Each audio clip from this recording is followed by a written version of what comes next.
Mi hermana se robó los regalos de mi boda para igualar su matrimonio, pero cuando su esposo descubrió lo que había hecho frente a toda la familia, se negó a defenderla. Mi hermana y yo crecimos en el mismo techo, pero nunca vivimos en el mismo mundo. Ella siempre fue la que hacía un berrinche y conseguía lo que quería, y yo era la que tenía que aguantarme porque ella es más sensible. Esa frase me persiguió toda mi vida. Ya de adultas pensé que las cosas se habían calmado, que la realidad de pagar renta, trabajar y básicamente sobrevivir en Estados Unidos la habría aterrizado. Pero no, solo se volvió una adulta con más mañas que recursos. Yo me casé hace poco, una boda sencilla pero hecha con cariño, con amigos y familia que viajaron desde varios estados para acompañarme. Todo iba perfecto hasta que, al día siguiente, empecé a revisar los regalos y noté que faltaban varios. No fue un detalle menor. Faltaban bolsas completas, sobres que mis invitados dejaron con deseos y aportes para nuestra nueva vida, cosas que se supone que deberían estar donde las dejamos. Pensé al inicio que alguno de mis primos los había guardado por seguridad, pero conforme pasaron las horas, tuve esa sensación fea en el estómago que te dice que algo huele mal. Lo confirmé cuando una prima me escribió diciéndome que había visto a mi hermana cargando un par de bolsas idénticas a las de la mesa de regalos, pero que supuso que yo le había pedido el favor. Me quedé quieta un momento, con esa rabia fría que te va subiendo despacio hasta que sientes la cara caliente. Fui a confrontarla sin rodeos, le pregunté si había agarrado regalos de mi boda y me contestó con una tranquilidad que me dejó helada. Dijo que sí, que los había tomado porque mi boda estuvo demasiado producida y que necesitaba cosas para la suya, porque según ella todo en la vida tenía que ser parejo. Cuando le dije que estaba completamente loca, respondió que no entendía por qué me ponía así, que al final todo era para la familia y que yo ya tenía suficiente. Eso fue lo que más me encendió. Ese descaro tan natural, como si no fuera un robo, como si me estuviera haciendo un favor. Intenté mantener la calma, pero cuando descubrí que no solo había agarrado bolsas sino que había abierto los sobres y tomado el dinero, ahí ya no hubo manera de contenerme. Le exigí que lo devolviera todo y me dijo que ya se había gastado gran parte del efectivo porque la boda es un gasto y que yo era una exagerada por hacer tanto drama. Mis papás, en vez de decirle algo, intentaron apaciguar la situación diciéndome que no hiciera un escándalo, que mi hermana estaba estresada. Yo les contesté que me daba igual su estrés, que eso no le daba derecho a robarme. Mi mamá se metió en medio diciendo que no quería que esto acabara con la relación entre nosotras y ahí fue cuando entendí que no podía esperar justicia de ellos, porque así como la habían criado cuando éramos niñas, así la seguían protegiendo ahora. Mi esposo estaba igual de encabronado que yo, y él fue quien mencionó que tal vez deberíamos reportar el robo. Yo sabía que mis papás se iban a poner como locos si lo hacíamos, pero también sabía que quedarme callada significaba dejarle vía libre a mi hermana para hacer lo que quisiera. Antes de dar ese paso, decidí hacer algo que ella jamás habría anticipado, contárselo todo a su esposo. A él siempre lo consideré un tipo tranquilo, incluso noble, y la verdad nunca entendí qué veía en mi hermana, pero asumí que era cosa de ellos. Le expliqué todo con calma y le mandé pruebas, porque no soy idiota, aprendí hace tiempo que con mi familia todo tiene que quedar por escrito. Él leyó todo, guardó silencio unos segundos y luego dijo que iba para la casa de mis papás. Cuando llegó, el ambiente estaba tan tenso que se podía cortar. Mi hermana intentó negar toda la historia poniendo cara de víctima, diciendo que yo estaba inventando cosas porque siempre he sido envidiosa. Yo estaba tan harta de esa narrativa que solo dije que dejara de decir estupideces y aceptara lo que hizo. Su esposo no perdió tiempo. Le preguntó directamente si había robado mis regalos. Ella negó todo como si estuviera en un concurso de actuación pésima, diciendo que cómo podía creerle a alguien que siempre la ha querido ver mal. Fue patético. Él sacó su teléfono, mostró los mensajes que yo le había enviado, y mi hermana dejó de respirar por un segundo. Ese fue el momento exacto en que entendió que ya no tenía salida. Su esposo le dijo que debía devolver los regalos y el dinero. Ella empezó a gritar que él debería defenderla, que para eso estaban casados y que yo estaba saboteando su matrimonio. Él solo respondió que no iba a defender una acción que era claramente un robo, que no iba a cargar con algo que ella hizo con toda intención. Mis papás no sabían qué decir, mi hermana estaba fuera de sí y yo solo observaba cómo, por primera vez en mi vida, alguien la trataba como la adulta irresponsable que es. Lograron recuperar algunos regalos, pero el dinero ya no estaba. Dijo que no podía devolverlo porque ya lo había gastado. Yo ya no quería escuchar sus excusas, porque cada palabra hacía más evidente que nunca iba a asumir responsabilidad de nada. Esa noche su esposo se fue a casa de un amigo. Mis papás intentaron justificarla diciendo que la presión de la boda la tenía alterada. Yo respondí que a mí también me estresó planear mi boda y no por eso me puse a robarle a la familia. Fue ahí cuando decidí que todo esto no se iba a quedar en palabras. Si mi hermana quiso jugar a robarme pensando que yo iba a dejarlo pasar como siempre, esta vez se equivocó. Y aunque no lo dije en voz alta, mi mente ya estaba alineada completamente con una sola idea: si ella quería consecuencias, entonces iba a tenerlas. Actualización 1. Pasaron algunos días después del desastre familiar y yo seguía moviéndome entre la rabia, el cansancio emocional y esa sensación amarga de que todavía faltaba que explotara otra bomba. No es que quisiera que las cosas escalaran, pero conocía a mi hermana lo suficiente para saber que ella no se quedaba quieta ni cuando cometía una locura como robarme los regalos de mi boda. Durante esos días mi esposo y yo intentamos volver a la normalidad, aunque era difícil porque cada llamada de mis papás venía cargada de indirectas o de intentos de hacerme sentir culpable. Mi mamá llegó a decirme que estaba llevando esto demasiado lejos, que debería hablar con mi hermana para arreglarlo, como si yo hubiera sido la que se metió a su casa a abrir sobres ajenos. Yo solo respondía que hablábamos cuando hubiera algo coherente que decir y colgaba antes de que ella continuara con su discurso de paz falsa.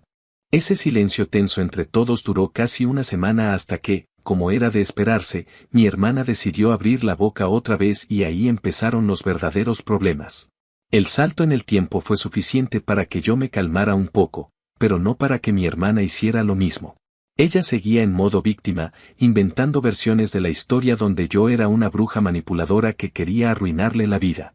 Lo supe porque una tía me llamó para decirme que mi hermana estaba llorando en su casa, diciendo que yo la había humillado frente a su esposo y que había exagerado todo porque no soportaba verla feliz. Me quedé escuchando a mi tía mientras intentaba armar mentalmente cuántas capas de realidad tenía que ignorar mi hermana para llegar a esa conclusión. Cuando la tía terminó su charla de solidaridad mal dirigida, le dije que si quería escuchar la historia real me llamara otro día. Porque en ese momento yo no iba a gastar energía corrigiendo cuentos inventados por alguien que ni siquiera sabía cómo justificar sus actos sin recurrir al drama. Colgué y pensé que ya era hora de dejar de esperar que la familia entendiera por sí sola. Si quería cerrar este capítulo, tenía que tomar decisiones más concretas. La primera llegó de manera casi accidental, porque fue el esposo de mi hermana el que dio el siguiente paso. Me llamó una tarde diciendo que necesitaba hablar conmigo y que si podía pasar por nuestra casa después del trabajo. Su tono era tan serio que pensé que venía a pedirme que dejara de involucrarlo en el asunto, pero lo que encontré fue todo lo contrario. Se sentó en el sillón, respiró hondo y dijo que había estado pensando en todo lo que pasó, que había revisado las pruebas que yo le mandé y que no podía seguir ignorando el comportamiento de mi hermana.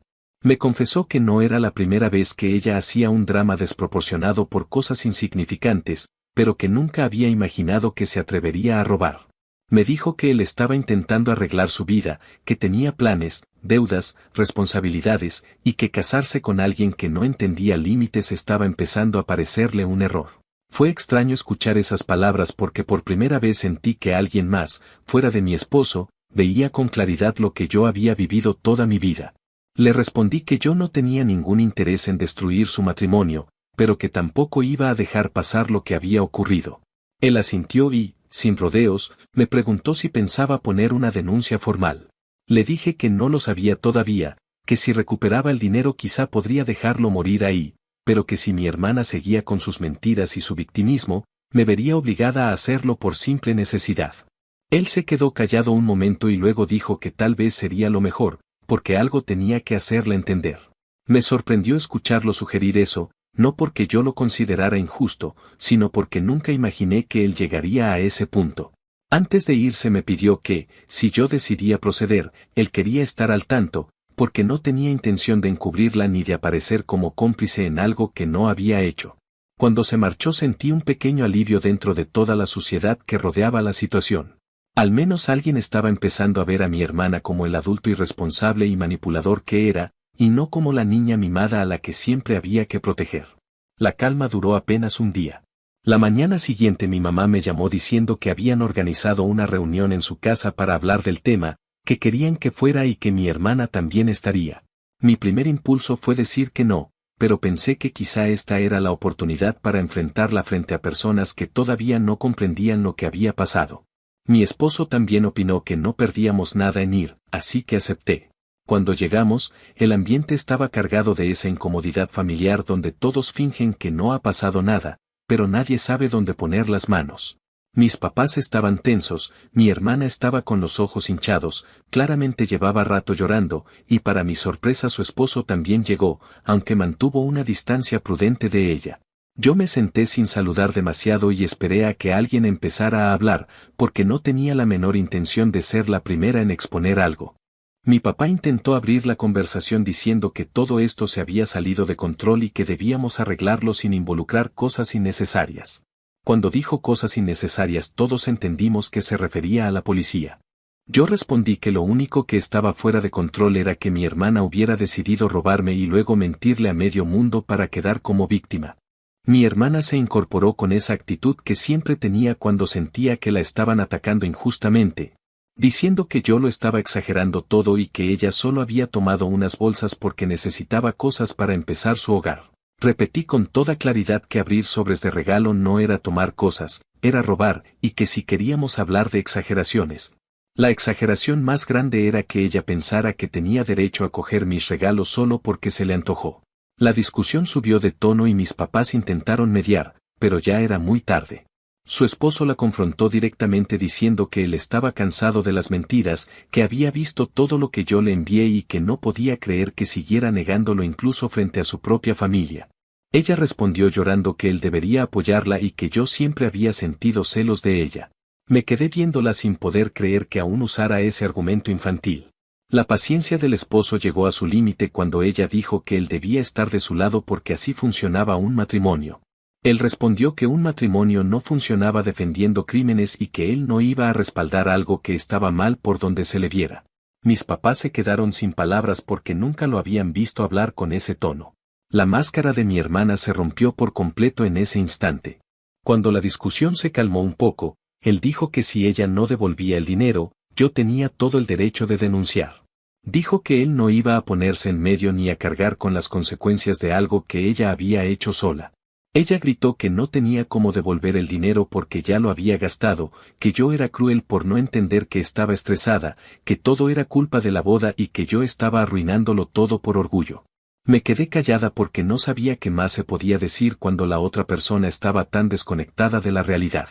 Mi esposo tomó mi mano, no para calmarme, sino para que yo no dijera algo que no pudiera retirar después. La reunión terminó sin acuerdo y, para sorpresa de mis papás, su esposo se fue sin siquiera despedirse de ella. Esa fue la primera señal real de que algo estaba cambiando. Cuando nos fuimos, mi mamá intentó detenerme para pedirme que por favor no dejara que esto destruyera la relación entre nosotras. Le respondí que yo no había destruido nada, que quien había hecho pedazos la relación era su hija desde el momento en que decidió robarme. No hubo respuesta porque no había nada que decir. Cuando llegamos a casa supe que el siguiente paso estaba en mis manos y que nada iba a mejorar si yo seguía esperando milagros de personas que nunca habían sabido manejar responsabilidades. Esa noche, después de hablarlo con mi esposo, tomé la decisión de avanzar hacia algo más formal. No por venganza, sino porque ya no podía confiar en que mi hermana entendiera límites por sí sola. Con esa idea en mente, finalmente descansé, sabiendo que lo que venía sería complicado, pero al menos sería claro.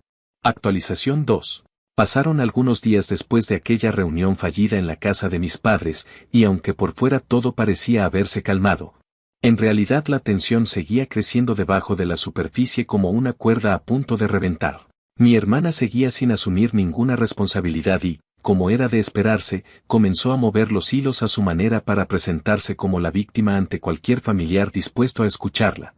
Yo ya sabía que ese sería su siguiente movimiento, pero aún así me sorprendió la velocidad con la que logró ponernos a mi esposo y a mí como los villanos de una historia que ella misma creó. Tías, primos, incluso una vecina de mis padres me mandaron mensajes preguntando qué había pasado, todos repitiendo la misma frase disfrazada de preocupación.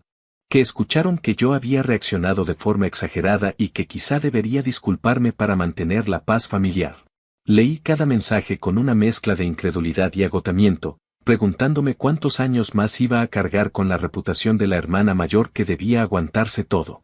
Respondí solo a un par diciendo que cuando quisieran escuchar la historia completa podían llamarme, pero que no iba a justificarme por algo que no hice. Nadie llamó, lo cual confirmó que no buscaban la verdad, solo buscaban seguir en la burbuja donde siempre habían protegido a mi hermana. Durante esa semana evitamos ver a mis padres. Yo ya estaba cansada de sus intentos de minimizar lo ocurrido, como si la palabra robar fuera demasiado fuerte para aplicarla a una hija que, por más adulta que fuera, ellos seguían tratando como si tuviera 10 años. Mi esposo, que normalmente evitaba involucrarse en conflictos familiares, me dijo una noche que lo preocupaba ver cuánto control emocional seguían teniendo sobre mí. No lo dijo como crítica, sino como alguien que veía el patrón desde afuera con una claridad que yo, después de tantos años, ya no tenía. Me hizo pensar en cuántas veces yo había dejado pasar cosas solo para evitar pleitos que al final igual terminaban explotando. Su comentario me llevó a entender que esta vez no podía retroceder, que si lo hacía le estaría enseñando a mi hermana que podía cruzar cualquier límite y que yo siempre terminaría cediendo. El golpe más grande llegó a mitad de esa semana. Recibí una llamada del esposo de mi hermana, pero esta vez su tono no sonaba simplemente cansado sino resignado, casi roto. Me dijo que había hablado con ella varias veces desde la reunión, intentando que aceptara lo que había hecho, que se disculpara, que buscara alguna forma de arreglar el daño. Me confesó que ella no solo seguía negándolo, sino que lo acusaba a él de traicionarla por escuchar mi versión. También me contó algo que yo no sabía y que terminó de confirmar que la situación estaba mucho más deteriorada de lo que yo imaginaba. Mi hermana le había dicho que si él no la apoyaba, entonces no tenía sentido que siguieran juntos.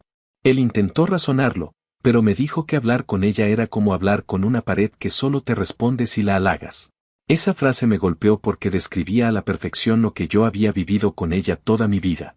Me pidió que si yo pensaba proceder con la denuncia, por favor le avisara antes para no enterarse por terceros. Le dije que sí, que no tenía intención de hacerlo sin avisarle primero, aunque en ese momento todavía estaba tratando de decidir si era lo correcto.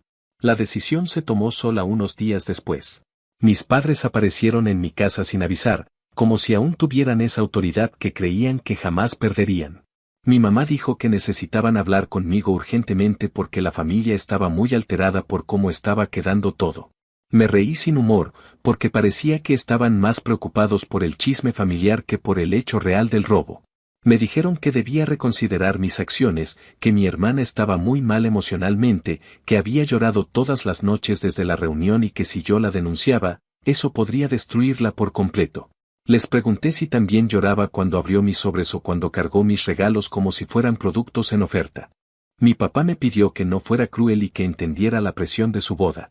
Fue ahí cuando por fin pude decirles en voz alta algo que llevaba años guardándome, que ellos no me habían protegido jamás de nada que ella me hizo, que siempre justificaron todo y que esa protección excesiva era precisamente lo que la había convertido en la adulta irresponsable que era ahora. No gritamos, pero la conversación tuvo ese peso de cosas que se dicen demasiado tarde, cuando ya no sirven para remediar nada. A los 2 días recibí un mensaje de voz de mi hermana que dejé reproduciéndose mientras ordenaba la cocina. Me llamó de todo, dijo que yo siempre había sido un egoísta, que arruiné su matrimonio, que mis regalos ni siquiera eran tan valiosos, que el dinero no había sido tanto y que ella tenía derecho a una boda tan bonita como la mía. En un punto de la grabación, incluso dijo que yo siempre había tenido mejor suerte y que ella solo estaba equilibrando las cosas. Cuando terminó el mensaje, me quedé en silencio unos segundos, sintiendo una mezcla de tristeza y rabia. Me di cuenta de que no había nada que yo pudiera decir o hacer para que ella entendiera lo que hizo, porque en su cabeza nunca había cometido ninguna falta. Esa certeza, por extraña que suene, me dio más tranquilidad que cualquier disculpa forzada que pudiera haber recibido. Con esa claridad, llamé a la policía y expliqué todo. Les dije que quería dejar asentado un reporte por robo y hurto de bienes recibidos durante un evento privado. Me tomaron la declaración sin cuestionamientos y me dijeron que alguien pasaría a mi casa para completar el proceso. No buscaba verla esposada ni generar un escándalo más grande, pero necesitaba que existiera un registro formal, no solo por justicia, sino porque no quería que ella volviera a hacer algo parecido sin consecuencias. Cuando la policía fue a buscarla para citarla, mi mamá me llamó con la voz temblorosa diciendo que cómo podía hacerles esto, que la policía tocó la puerta frente a unos vecinos y que mi hermana estaba destrozada. Yo respondí que la policía no tocaba puertas de personas inocentes, que si mi hermana estaba tan afectada quizá debía pensar 2 veces antes de robarle a alguien. Mi mamá cortó la llamada sin despedirse, algo que jamás había hecho antes. No pasó mucho tiempo para que el esposo de mi hermana me contactara de nuevo. Esta vez no sonaba resignado, sino decidido. Me dijo que después de ver la reacción de mi hermana a la visita policial, le había quedado claro que no podía seguir casado con alguien que no entendía límites ni consecuencias. Me contó que habían discutido fuertemente y que ella lo acusó de estar del lado de su enemiga, refiriéndose a mí, y que él se dio cuenta de que ese tipo de pensamiento no tenía cabida en una relación sana. Me dijo que estaba buscando un abogado para iniciar el proceso de separación y que no quería que yo sintiera culpa alguna por lo que iba a pasar, que mi hermana había tomado cada una de sus decisiones con total conciencia de lo que hacía. Esa noche me senté con mi esposo a hablar del caos que se había generado desde aquel maldito día de la boda. Él me dijo que, aunque todo era un desastre, al menos por fin estaba saliendo a la luz la verdad que yo había cargado muchos años detrás de una fachada familiar. Le respondí que tenía razón, que a veces uno vive tanto tiempo bajo dinámicas dañinas que empieza a creer que son normales. Me preguntó si me arrepentía de haber denunciado. Le dije que no, que lo único que lamentaba era no haber puesto límites antes. Dormí mejor esa noche que en semanas, sabiendo que aunque la situación seguía lejos de terminar, al menos una parte de mí había recuperado control sobre algo que durante mucho tiempo sentí que no tenía derecho a reclamar. Actualización final. Pasaron varias semanas desde la denuncia y desde la decisión del esposo de mi hermana de iniciar el proceso de separación. Durante ese tiempo, aunque por fuera las aguas parecían calmadas, cualquier conversación que surgía en la familia tenía esa tensión silenciosa que se instala cuando todos saben lo que ocurrió pero nadie quiere decirlo en voz alta. Yo continué con mi vida de la manera más normal que pude, enfocándome en mi trabajo y en organizar la casa después de la boda, pero siempre con la sensación de que el conflicto familiar seguía latente. Cada día me llegaban versiones distintas de lo que mi hermana estaba diciendo sobre mí. En una era una traidora, en otra una exagerada, en otra una manipuladora capaz de destruir a su propia sangre. Ninguna versión incluía el hecho más simple de todos, que ella había sido la que robó. Mis padres no mejoraron la situación intentando justificar sus actos y presentando su propia versión suavizada del asunto, donde lo que ella hizo no era un robo sino un acto desesperado causado por la presión. Yo me limitaba a escuchar y colgar. El verdadero salto ocurrió cuando el que entonces todavía era su esposo decidió reunir a toda su familia para explicar por qué había decidido solicitar el divorcio. Yo no estuve presente en esa reunión, pero me enteré de todo el contenido porque una prima política, que siempre ha detestado las mentiras y el drama innecesario, me llamó para contarlo.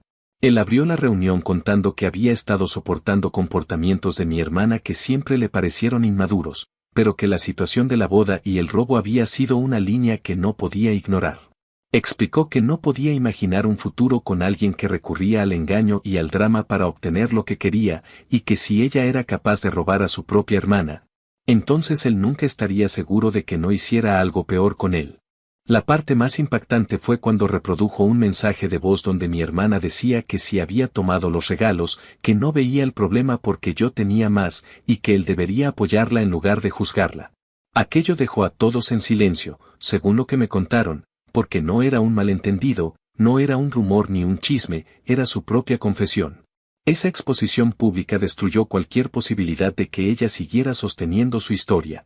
Mi hermana salió de la casa llorando, diciendo que todos la estaban atacando y que nadie entendía lo difícil que era su vida. Pero por primera vez, quienes antes la veían como la pobre víctima que sufría por culpa de los demás comenzaron a cuestionarse si no habían estado ciegos demasiado tiempo. Su esposo, ya decidido a cerrar ese capítulo, no la siguió ni intentó consolarla. Fue un momento simbólico que dejó claro que ya no había vuelta atrás. A partir de ese día, cada interacción de mi hermana con alguien de su entorno empezó a cambiar. Varias personas dejaron de responderle mensajes, otras le dijeron que no querían involucrarse en más discusiones. Mis padres, aunque seguían protegiéndola, comenzaron a recibir críticas de familiares que jamás antes se habían atrevido a señalarles lo permisivos que habían sido. Mi madre me llamó más de una vez para decirme que la gente estaba siendo muy dura con mi hermana y que ella estaba sufriendo demasiado. Yo respondí que eso era consecuencia de sus actos, no de mis decisiones. El proceso legal siguió su rumbo. La policía me informó que, por tratarse de bienes recuperables y por no haber un daño mayor, lo más probable era que se manejara como una falta menor y que, si había compensación económica, sería por la vía civil. Esa opción me pareció razonable. No buscaba arruinarle la vida, pero sí quería que existiera una consecuencia tangible, algo que le dejara claro que no podía hacer y deshacer sin pensar. Presenté la documentación necesaria, incluyendo la lista de regalos robados, el dinero faltante y las pruebas de los mensajes donde ella lo reconocía. Un par de semanas después recibí la notificación de que el caso civil procedía y que ella debía compensar el monto faltante.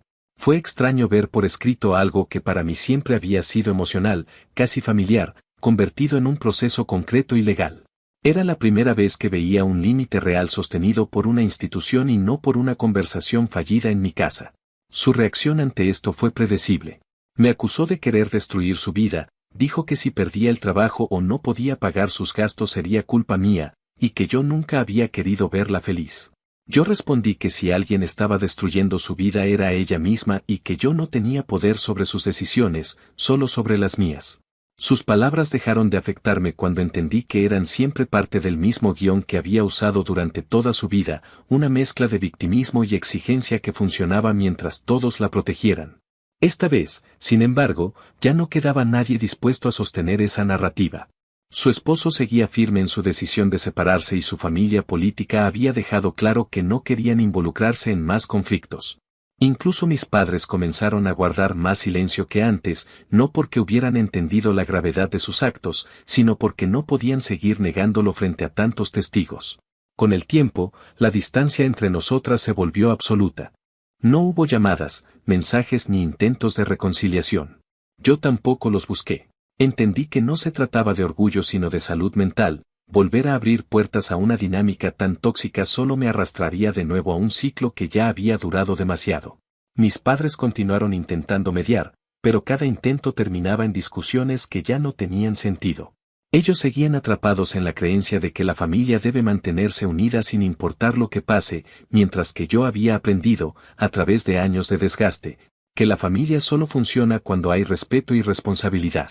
No estaba dispuesta a seguir pagando el precio de sostener vínculos que solo funcionaban cuando yo aceptaba ser la parte sacrificable.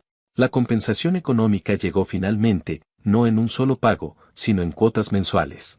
No era una suma exagerada, pero simbolizaba algo más importante que el dinero en sí. Era la primera vez en su vida que mi hermana tenía que enfrentar consecuencias reales. Saber que parte de su salario estaba destinado a devolver un daño que ella había causado fue una especie de cierre para mí, uno que no buscaba venganza sino equilibrio. Por mi parte, seguí adelante con mi vida, con mis proyectos y mi matrimonio. A veces aún pienso en cómo una situación pueda desvelar patrones que siempre estuvieron ahí, pero que uno normaliza porque creciste dentro de ellos. Después de meses de silencio, mi padre me llamó un día para decirme que mi hermana había preguntado si yo aceptaría hablar con ella. Le respondí que tal vez algún día, pero solo si ella aportaba algo más que lágrimas y excusas. Le dije que necesitaba ver un cambio real, no palabras vacías. Él guardó silencio unos segundos y me dijo que entendía mi postura, algo que me sorprendió porque rara vez había reconocido mi perspectiva en todo este conflicto. No sé si ese cambio en su actitud durará, pero al menos me dio la sensación de que las cosas, aunque lentamente, estaban ajustándose a una estructura más honesta. A veces me preguntan si extraño a mi hermana y no sé cómo responder. Extraño la idea de tener una relación sana con ella, pero no extraño la dinámica que realmente existió entre nosotras. Lo que sí sé es que poner límites, aunque duela, fue la única forma de romper un ciclo que llevaba años desgastándome. No sé si algún día podremos hablar como adultas que se respetan mutuamente, pero si ese día llega, será porque ambas hicimos el trabajo necesario para llegar ahí. Mientras tanto, sigo adelante sabiendo que, por primera vez en mucho tiempo, actué en defensa de mí misma sin sentir culpa por hacerlo.